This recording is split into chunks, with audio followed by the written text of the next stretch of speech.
Assim diz a rica palavra do Senhor. Meu filho, se você aceitar as minhas palavras e guardar no seu coração os meus mandamentos, se você der ouvidos à sabedoria e inclinar o seu coração ao entendimento, sim, se você pedir inteligência e gritar por entendimento, se buscar a sabedoria como a prata e a procurar como se procuram tesouros escondidos, então você entenderá o temor do Senhor e achará o conhecimento de Deus. Porque o Senhor dá a sabedoria e da sua boca vem o conhecimento e a inteligência. Até aqui, meus irmãos, vamos orar. Não, vamos até o 8. O 8, essa primeira perícope aqui, versículo 7. Ele reserva a verdadeira sabedoria para os retos. É escudo para os que andam com integridade, guardando as veredas da justiça e conservando o caminho dos seus santos. Senhor nosso Deus, nosso Pai, obrigado, Senhor, por mais uma vez contemplarmos as Tuas verdades. Nos capacita, Senhor, pelas nossas forças não entenderíamos nada, leríamos mesmo traduzido para as nossas línguas, mas não conseguiríamos encontrar sentido nas Tuas palavras, sem de fato o Espírito Santo nos iluminar. Obrigado por essa oportunidade, ser conosco, mais uma vez, em mais o Teu santo culto, em nome do Teu Filho amado Jesus. Amém. Irmãos, fazendo uma breve recapitulação do capítulo 1, Salomão aqui, ele nos apresenta a verdadeira sabedoria e ele nos instrui, na verdade, o seu público-alvo é o povo de Israel. Ele instrui o povo de Israel como pai. E na semana passada nós vimos que Salomão, ele personificou a sabedoria. Ele diz assim, olha, se a sabedoria fosse de fato uma pessoa, como ela se comportaria? Ela clama fora da cidade, ela clama no alto do muro, ela clama na entrada da cidade.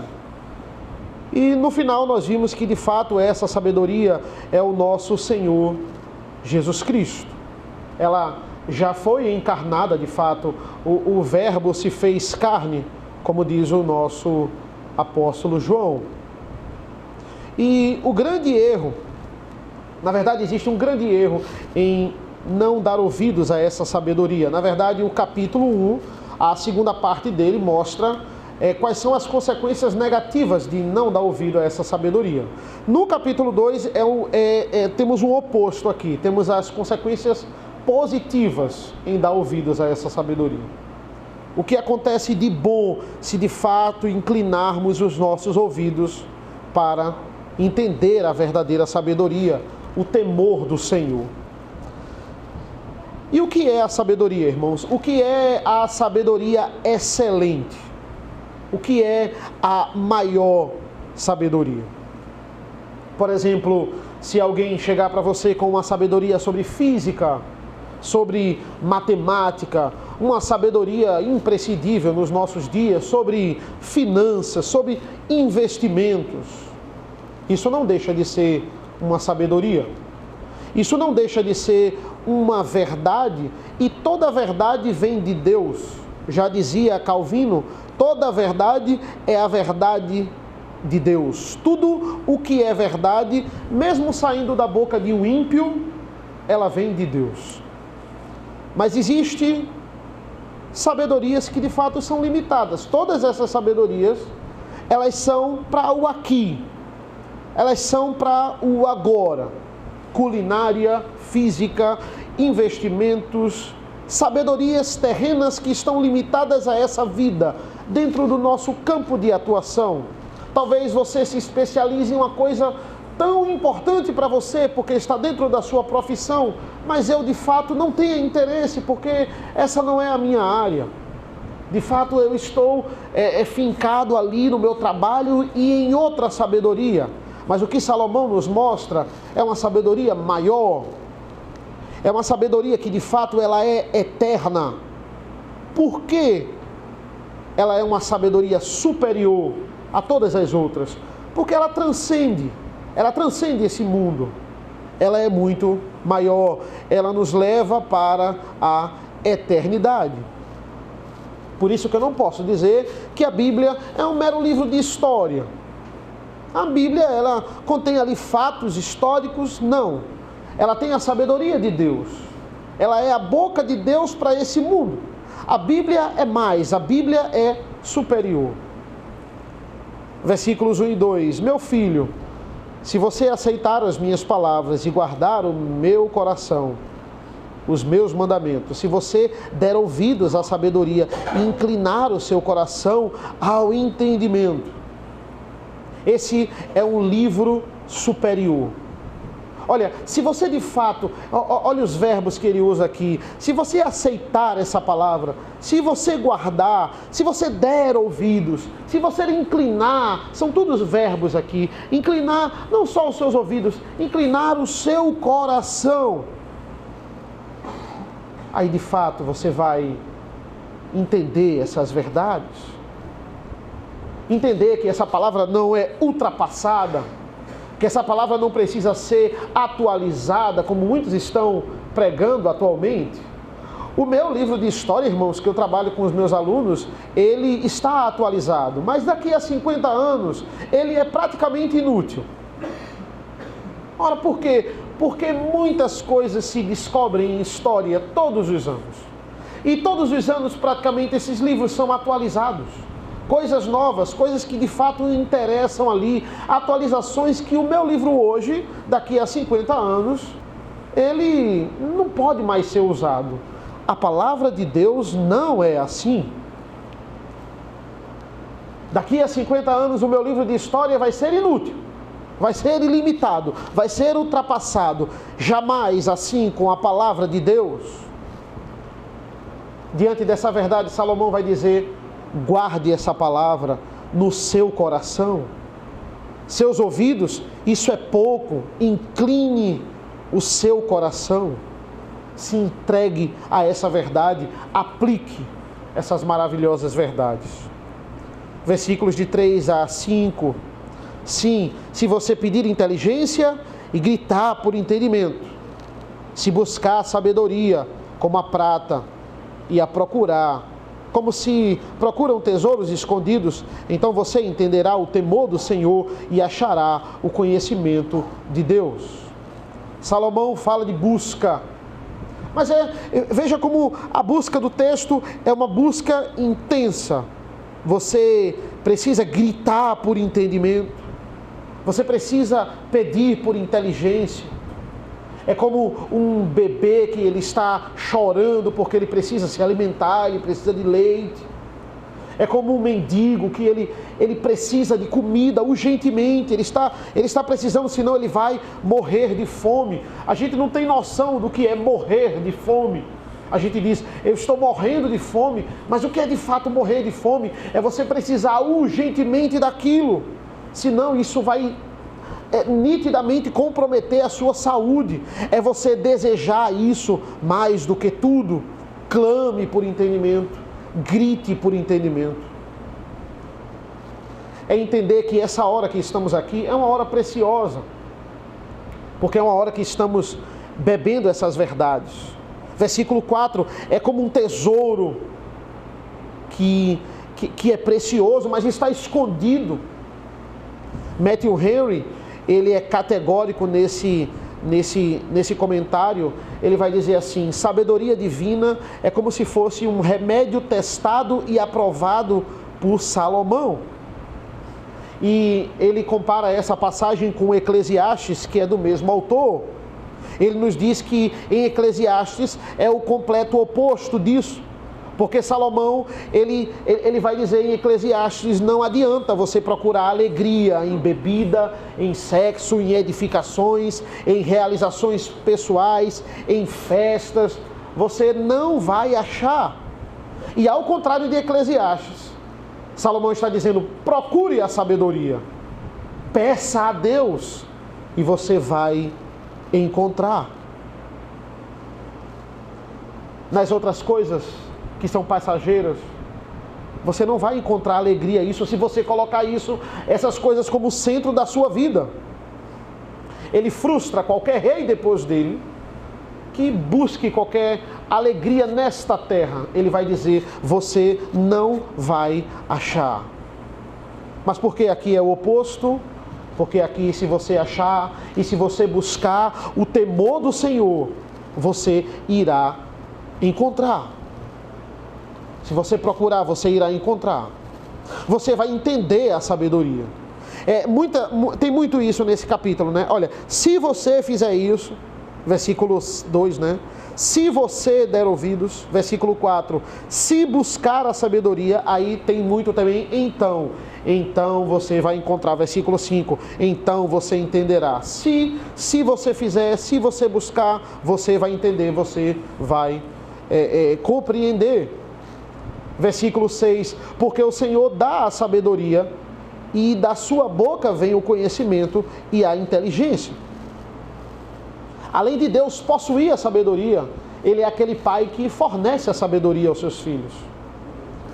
Tiago 1,5 vai dizer, se algum de vocês tem falta de sabedoria, peça a Deus que a todos dá generosamente, sem reprovar ninguém, e lhe será concedida. Salomão literalmente pediu sabedoria a Deus e Deus o deu. E isso é um grande encorajamento. Sabedoria para entender, sabedoria para passar. Deus é esse professor, Deus é esse pai que de fato ele faz isso. Alguns aqui já passaram pela universidade e outros vão passar. Tem professores e professores na universidade. Tem aquele professor que você sabe que ele sabe muito. Ele só não sabe passar aquilo que ele sabe. Ele não tem esse talento. E é um talento que o professor tem que ter. Não só basta ele saber para si. Ele precisa entender como é que ele vai passar aquilo. E você sabe que o professor sabe pelos artigos que ele tem, pelas coisas que ele publica, pelas coisas que você lê dele, mas uma aula dele é terrível. Porque ele não preparou essa aula. Tem uns que sabem passar, sabem muito e sabem passar. Esse é o respiro para os alunos, principalmente na hora da prova. E tem aqueles que sabem muito, mas eles não têm interesse de passar. Não tem interesse nenhum. Tem professores que eles fazem assim, você pergunta uma coisa específica, eles dizem assim, vai na biblioteca, na ala tal, pega o livro tal, e na página tal tem a resposta. Né? Ah não, é porque ele está desafiando você a pesquisar. Não, ele está dizendo até a página, não é para desafiar a pesquisar, é porque ele não quer responder. Ele não tem esse interesse em passar e ensinar. Ele negligencia aquilo ali. Mas o Senhor não é assim, irmãos. Ele sabe tudo.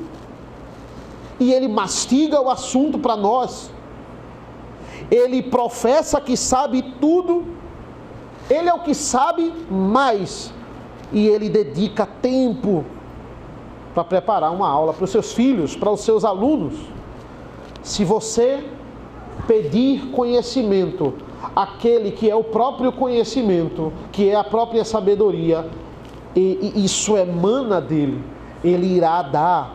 Peça a Deus. Versículos 7 e 8. Ele reserva a verdadeira sabedoria para os retos. É escudo para os que andam com integridade, guardando as veredas da justiça e conservando o caminho dos seus santos. Ele reserva, os retos são os santos, são os crentes. Essa é a verdade aqui. Ele reserva essa sabedoria que nós chamamos na teologia de sabedoria de revelação especial. É uma sabedoria específica. O ímpio pode saber de física, o ímpio pode saber de matemática, pode ser um grande matemático, um grande físico. Mas tem uma sabedoria que ela é especial, que ela é a maior de todas. Essa é reservada para os retos. E a gente viu no sermão anterior, onde está escondida essa sabedoria. Colossenses 2 vai dizer que ela está escondida em Cristo Jesus. Salomão nos diz aqui que é escudo para nos conservar, para conservar o caminho dos santos. E ainda no versículo 9, acompanhe comigo, ele vai dizer: então você entenderá a justiça, o juízo e a equidade, todas as boas veredas. Veja, é interessante porque é um trabalho de busca. Você não é convertido e agora você é sábio. Agora eu sou sábio, agora eu tenho todo o entendimento de Cristo. Não. Não é só você vir aqui na frente, como algumas pessoas fazem, e agora você é completamente sábio. É só andar com a Bíblia debaixo do braço. Não. É algo que a gente precisa buscar. Insistir. Muitas vezes a gente vai cair. Aí a gente levanta de novo e tenta de novo. Deus não chamou a gente para inércia. Deus chamou a gente para orar, para clamar. Você só clama se você orar. Então você precisa orar, você precisa pedir ao Senhor. E assim a gente vai, de fato, praticar essa sabedoria. Porque as ações que Cristo fez, a gente vai começar a aprender, a aplicar e a imitar nas nossas vidas. E é isso que, de fato, vai impactar o mundo. Impactar no sentido positivo e negativo para eles. Alguns vão se sentir edificados e atraídos com a sua ação, que reflete a de Cristo, e outros vão ficar escandalizados. Outros vão lhe chamar de radical. Outros vão querer lhe escantear. De fato, quando a palavra ela é praticada, é assim que acontece. A gente não deve ter vergonha disso. Eu falei isso na aliança, falando sobre a história de Esté. Muitas vezes a gente fala da nossa igreja, né? Que igreja você faz parte? Parece uma seita, né? Quando a gente vai falar, né? Não, eu sou da igreja presbiteriana. É um negócio aqui, assim, que você não quer entrar em detalhes. Parece que você é um maçom, né? É alguém que é de uma sociedade secreta. Não, tem orgulho de dizer: eu sou da igreja presbiteriana. Ah, vocês acreditam em predestinação? O que é predestinação? Saiba o que é predestinação. Aprenda a debater essas coisas. Tinha uma pessoa, eu não vou dizer nem o lugar que eu vou dizer, para não comprometer, né? Ele chegou para mim e disse assim: eu guardo a terça. Do nada. Estava tomando café. Do nada, eu guardo a terça. Aí eu engoli o café, fiquei calado, esperei ele falar. Né? Por quê? Porque todo dia é dia do Senhor. Eu adoro essa, né? Todo dia é dia do Senhor. Você guarda o domingo ou eu guardo a terça? Aí eu disse: não, você está errado. Aí começa o debate, não é? Eu podia simplesmente ficar calado e deixar para lá, mas não, você está errado. Todo dia é dia do Senhor, mas tem um dia que Ele separou para você adorar Ele. Esse dia era o sábado e agora é o domingo. Se você não faz isso, você está errado. Aí começa o debate. Tem orgulho disso. Tem orgulho de defender os mandamentos do Senhor. Tem orgulho de defender o evangelho do Senhor. Deus não deu essa sabedoria para você ficar guardando. É para você passar. Às vezes a gente tem uma passagem aqui complicada. E qual é o grande desafio? O desafio é: como eu vou passar isso de forma simples para a igreja? Como eu vou passar isso de forma detalhada para a igreja e simples, para que as crianças entendam, para que aqueles que estão crescendo comecem a entender. Esse é o grande desafio. A partir do versículo 10, irmãos, até o versículo 22, ele vai continuar falando desses benefícios, de você ouvir essa sabedoria, só que de forma mais explícita. Veja o versículo 10. Porque a sabedoria entrará no seu coração e o conhecimento será guardado à sua alma. Veja como isso combina com Jeremias 24, 7. Eu separei aqui para ler para os irmãos. Diz assim: eu lhes darei um coração para que me conheçam, para que saibam que eu sou o Senhor. Eles serão o meu povo e eu serei o seu Deus, porque se voltarão para mim de todo o coração. Essa sabedoria, ela tem que entrar no coração. É um coração que literalmente Deus ele diz assim, eu vou lhe dar um novo coração, porque esse seu coração ele é de pedra. Eu vou lhe dar um coração de carne, um verdadeiro coração. Saibam, para que vocês o quê? Para que vocês saibam, para que vocês percebam que eu sou o Senhor. A gente fala muito essa expressão, não é? Cristo é o Senhor. Deus é o nosso Senhor. O que significa eu dizer que Deus é o nosso Senhor? Ele é o nosso Senhor. Nós falamos isso nas pregações, nos cultos. Quando eu digo que Ele é o nosso Senhor, eu estou dizendo que Ele é o nosso chefe. Essa é a ideia. Deus, Ele é literalmente o nosso chefe. E quem é o nosso chefe na área terrena? São aquelas pessoas que nós queremos agradar. Nós queremos fazer o quê? Quando o chefe passa, a gente quer mostrar serviço para o chefe. O chefe diz que tem que estar com o crachá e a farda, e o chefe vai fazer uma visita no setor, então nesse dia, eu posso até não usar muito o crachá, mas nesse dia eu vou estar com o crachá, né? Eita, eu estou passando na sala do chefe, entra na sala do chefe, mostra serviço para o chefe, mostra que você está trabalhando, mostra que você, como eles dizem, né, veste a camisa. Parabéns porque você veste a camisa. É o papo de todo chefe. Somos uma família, né? Aqui nós somos uma família, não se engane. E você quer mostrar todo esse empenho e toda essa dedicação. Mas entenda, existe um interesse aí por trás. Você não quer mostrar muitas vezes essa dedicação porque o chefe ganhou o seu coração. É porque tem uma coisa chamada salário. E você precisa dele. É porque tem uma coisa que existe chamada manter o emprego. E você precisa dele. Muitas vezes o nosso relacionamento com o chefe é um relacionamento de interesse. Você só quer mostrar serviço mesmo. Você não gosta do chefe. Você diz que gosta dele. Você ri das piadas dele. Mas é só um interesse. Essa não é uma relação saudável entre empregado e chefe. Não sejam assim. Mas eu estou dizendo o que geralmente acontece. Infelizmente. Entendam, irmãos. Muitas vezes a gente quer tratar Deus como nosso Senhor nesse sentido de chefe. A gente quer mostrar serviço para Ele. A gente quer pegar essa sabedoria e mostrar o quanto a gente é proativo na igreja. E amar Ele pelas coisas que Ele pode nos dar. E não pelas coisas, não pelo que Ele é. Pelas coisas que Ele pode nos dar e não pelo que Ele é. Esse não é um relacionamento saudável que você irá manter com o Criador. Não trate o seu chefe dessa forma e não trate o Senhor Jesus dessa forma também. Repare o contraste com a vida do ímpio, irmãos. Tem uma adversativa no último versículo desse capítulo 2, que vai dizer assim: mas os perversos serão eliminados da terra e os infiéis serão dela arrancados. É como se fosse um ceifeiro, irmãos. Aqui essa é a ideia. Eu tenho o ímpio que ele tem raízes nessa terra. E esse ceifeiro, ele é tão forte que ele pega essa planta cheia de raízes, essa planta má que está acabando com o solo, e ele arranca com a sua força.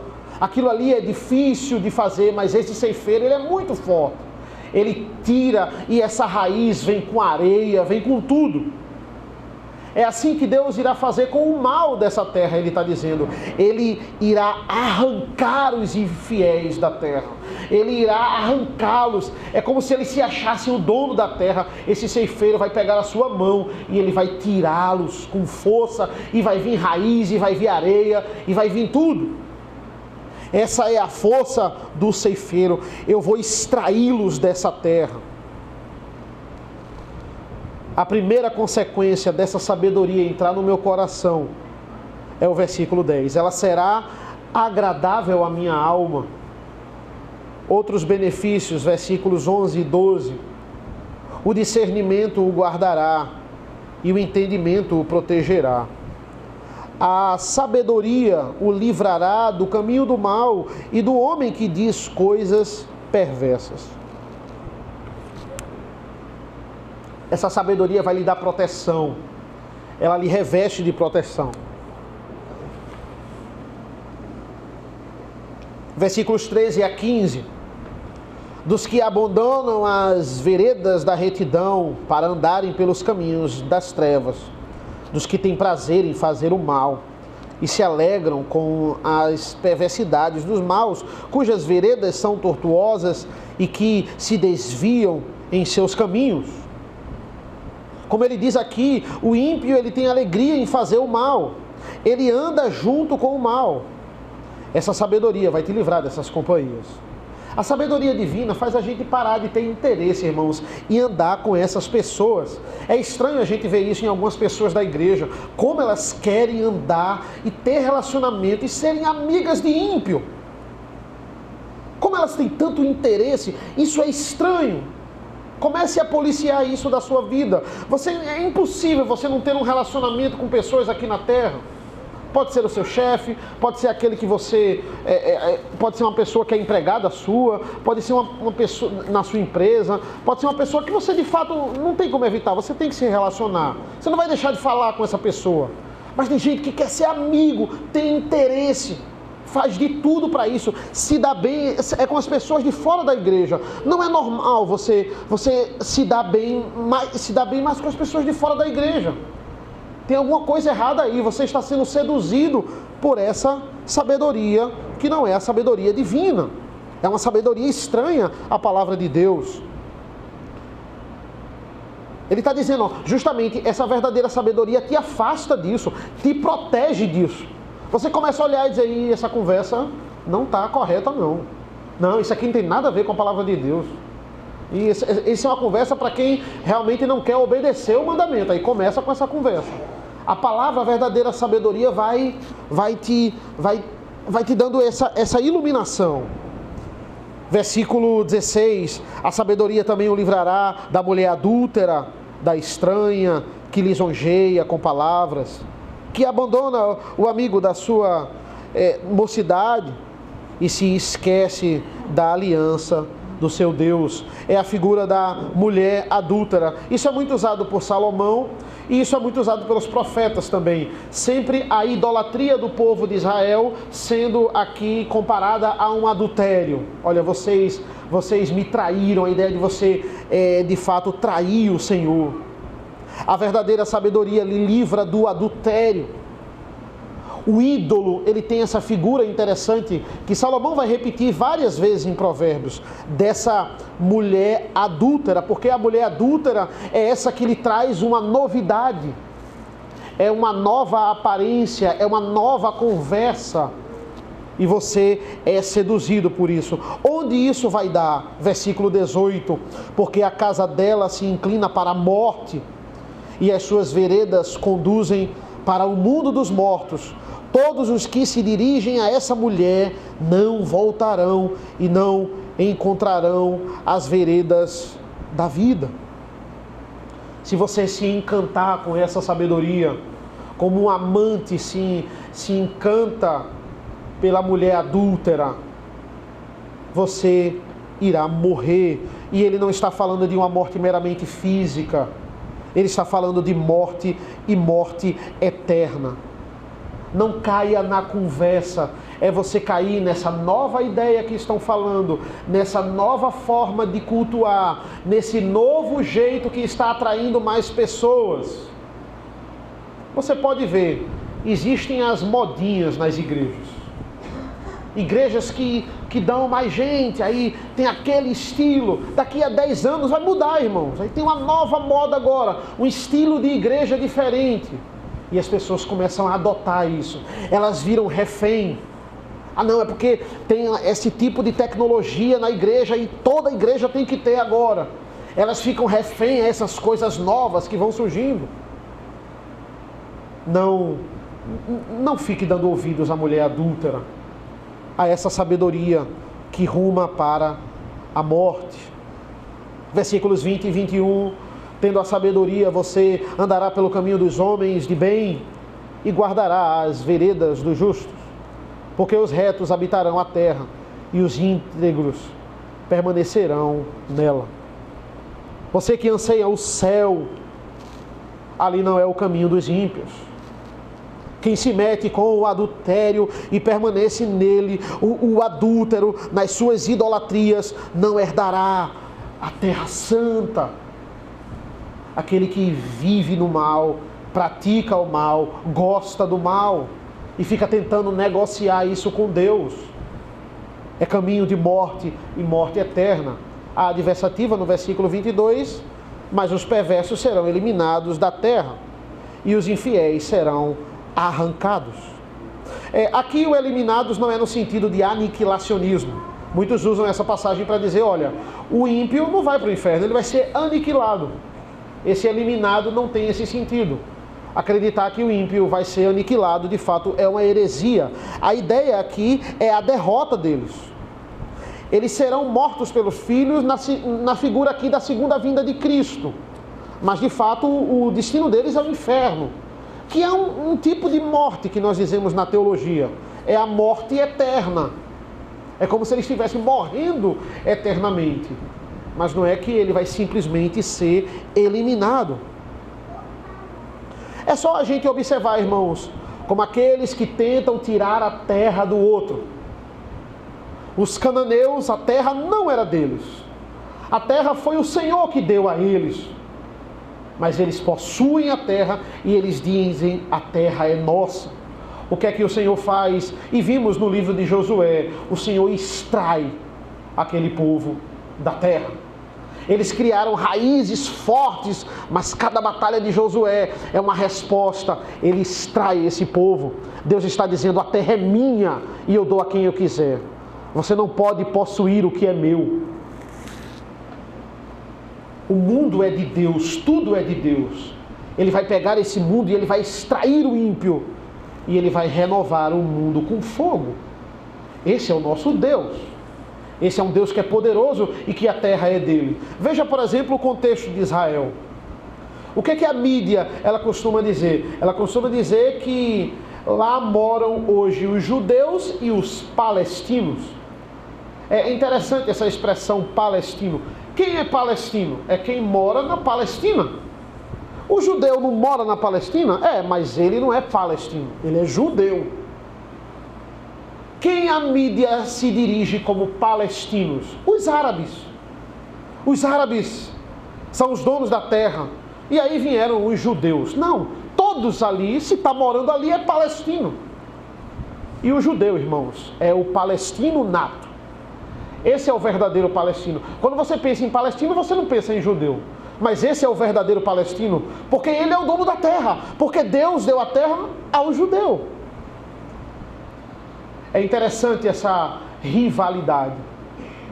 A gente não sabe, de fato, eu não posso aqui usar essas profecias para dizer, não, esse povo vai ser extraído, e os judeus vão tomar toda a terra.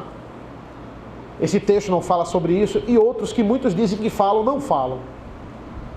Mas, pegando esse exemplo, a terra é de Deus. O que é que o ímpio geralmente faz? A terra é minha, eu vou possuir essa terra. Deus vai lá e extrai, para mostrar que a terra não é deles. Essa é uma grande rixa, uma rixa histórica, uma terra que de fato é muito disputada. Como um pai, irmãos, ele pode ter coragem de apenas ensinar coisas terrenas para o seu filho, de usar tanto a sabedoria que está clamando no alto do muro, na entrada das cidades, e ele pega essa sabedoria e o filho cresce acreditando que o fim principal do homem é ter sucesso financeiro. O fim principal do homem é você se dar bem na vida. Nada contra você ter sucesso financeiro, nada contra você se dar bem na vida. Isso de fato pode acontecer, mas entenda que se isso acontecer é bênção de Deus. E o Senhor nos sustenta, mas esse não é o nosso foco principal aqui na terra.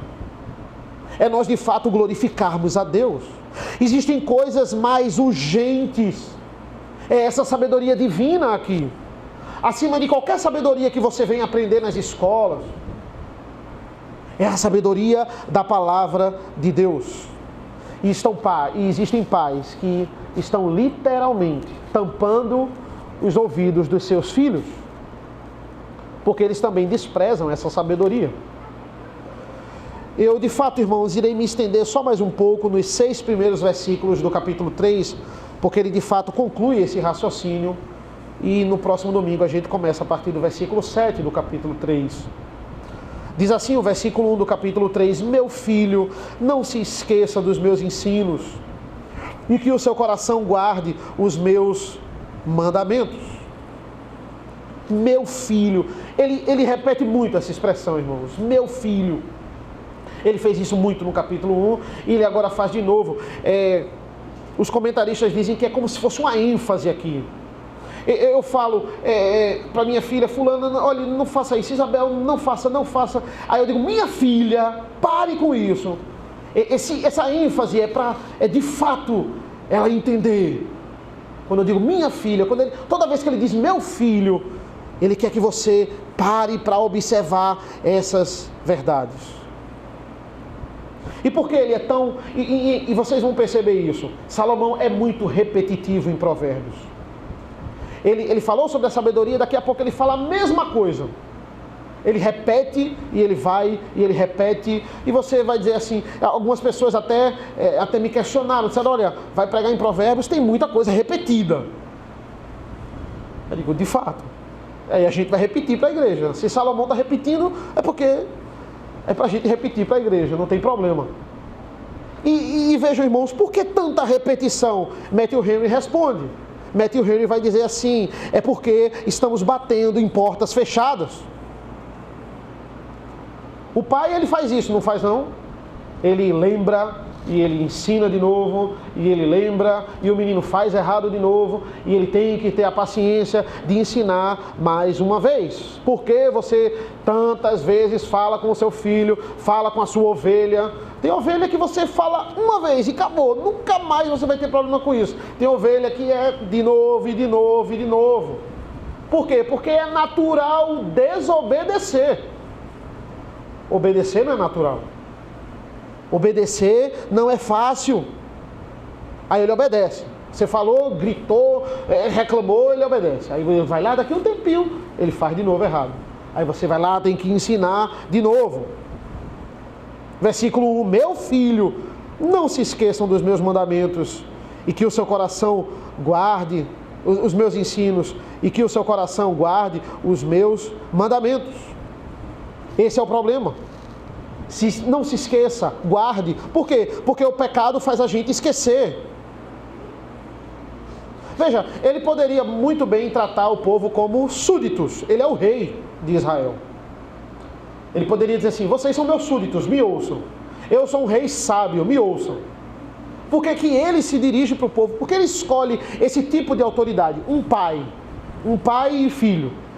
E não um rei, já que ele é rei de fato. Porque o pai, ele é a maior autoridade que alguém pode ter o privilégio de ter. Por isso que 80% das vezes na Bíblia o Senhor se dirige como nosso pai. Ele é o nosso pai, ele é essa grande autoridade. Versículo 2, porque eles aumentarão os seus dias e lhes acrescentarão anos de vida e de paz. Só o Senhor, nosso Deus, pode nos proporcionar isso. Quando ele fala dias aqui, ele remete a algo mais breve. Ele vai lhe dando dias e dias e dias, e esses dias vão somando-se em anos. Eu lembro agora de um provérbio que muitas vezes as pessoas geralmente falam no ano novo, né? Provérbio mundano, que ele diz assim, o que é que você quer para esse ano? Saúde e paz. E o resto a gente corre atrás. Só que essa pessoa, geralmente, ela é ímpia. Como é que essa pessoa pode achar, cogitar, possibilitar, pensar na ideia de achar paz sem Deus? Como encontrar paz? Como ter paz? Um detalhe, é saúde e paz. Um detalhe, é uma coisa que depende muito de você. Saúde e paz. E o resto a gente corre atrás. Nem o resto a gente corre atrás. É isso que a palavra de Deus diz. versículos 3 e 4. Não deixe que a bondade e a fidelidade abundem em você. Amarre-as ao pescoço e escreva na tábua do seu coração. A fidelidade, né, e a bondade, elas são tão preciosas que você deve amarrar com você. É isso que ele está dizendo, amarre, porque pode escapar e você pode perder. Não fique segurando com a mão, amarre no seu corpo. Aquilo que é muito, você deve se amarrar àquilo ali.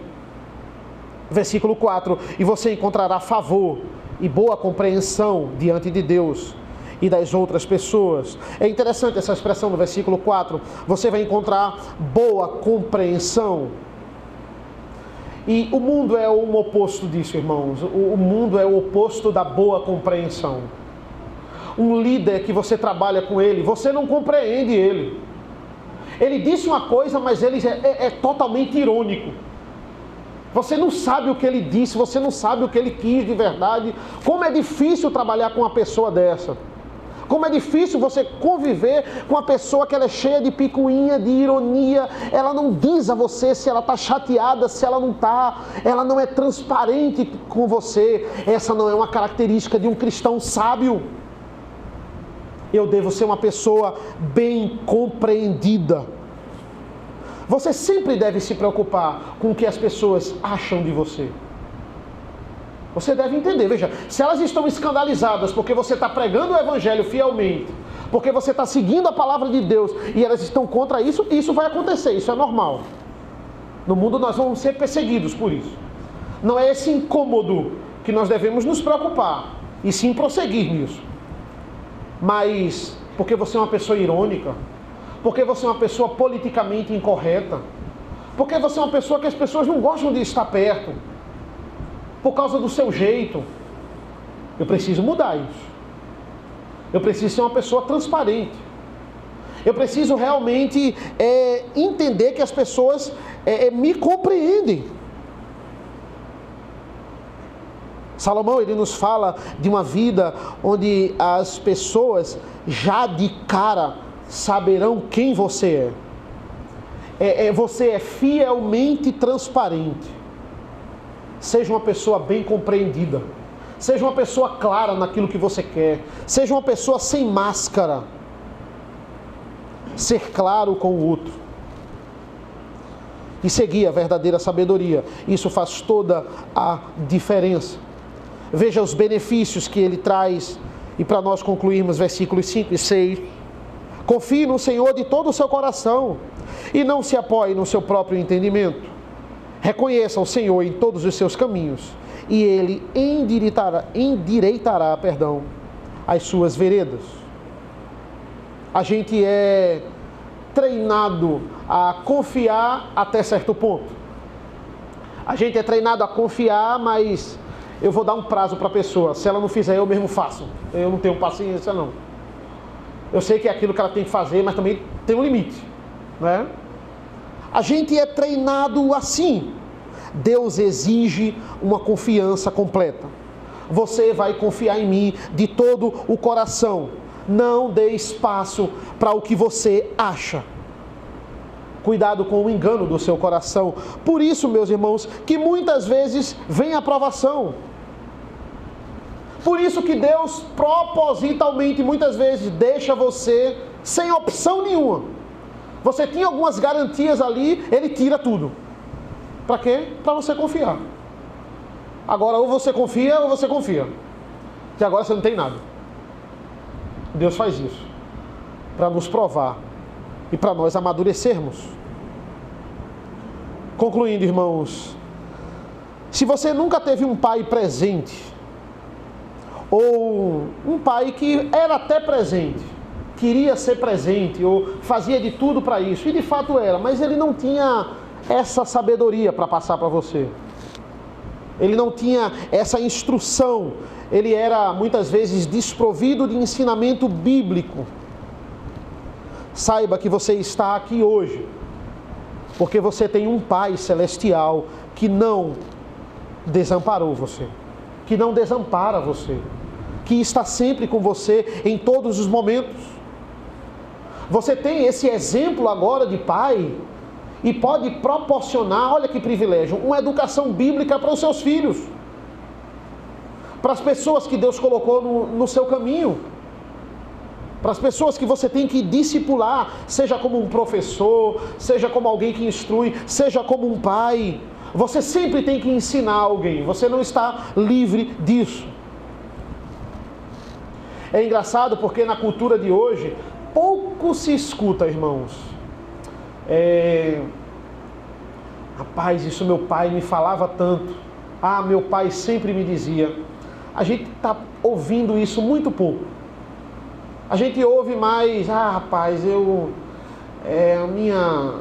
vi naquela série isso que fulano falou, não, porque aquele herói e tal, não, porque o meu psicólogo sempre diz isso, não, porque aquele livro de autoajuda que eu estou lendo está sempre me dizendo isso, não, porque a minha babá sempre diz isso, a mulher que trabalha lá em casa, ela sempre faz isso.